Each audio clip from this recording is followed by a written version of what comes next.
ஆயிரக்கணக்கான தீவுகளாலான ஒரு அதிசய உலகம், பசுமையும் நீலக்கடலும் ஒன்றாக கலந்த சொர்க்கம், அதுவே இந்தோனேசியா. 1000 ஆண்டுகளுக்கு முன்பே இந்த நிலத்தில் வலுவான நாகரிகங்கள் உருவானது.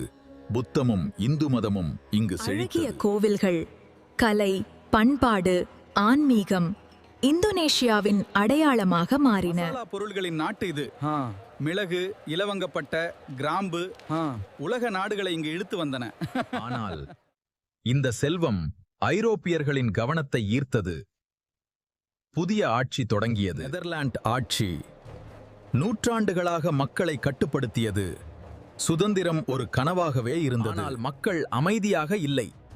அவர்கள் எழுந்தனர், போராடினர், சுதந்திரம் வேண்டுமென்று குரல் கொடுத்தனர். 1945 சுகார்னோ தலைமையில் இந்தோனேசியா தனது சுதந்திரத்தை அறிவித்தது. இன்று இந்தோனேஷியா ஒரு வளர்ந்த நாடாக திகழ்கிறது.